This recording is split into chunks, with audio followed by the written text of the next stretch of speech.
حماد کی امی جان نے حماد سے کہا، حماد بیٹا، کمرے کو صاف کرو اور کمرے کی چیزوں کو ترتیب سے رکھو۔ کمرے میں ایک پرانا صندوق تھا۔ حماد نے صندوق کھولا۔ صندوق کے اندر ایک چھوٹی سی سراہی تھی۔ حماد سراہی کو صاف کر رہا تھا۔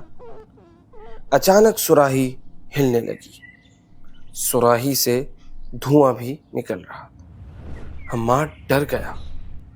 حماد سراہی کو پھینک کر بھاگنا چاہتا تھا کہ سراہی سے ایک جن کا بچہ نکلا۔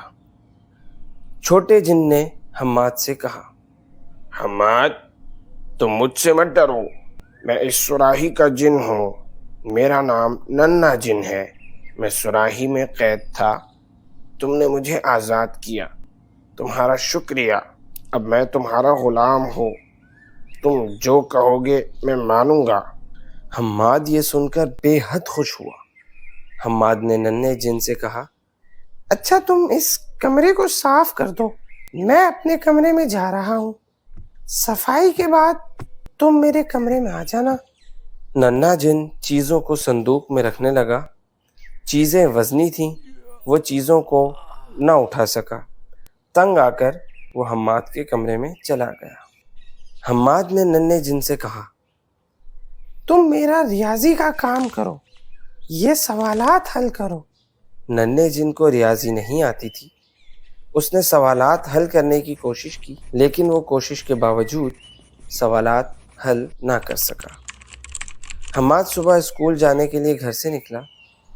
حماد نے ننھے جن سے کہا، میرا بستہ اٹھاؤ۔ بستہ بھاری تھا۔ ننھے جن نے بڑی مشکل سے بستہ اٹھایا۔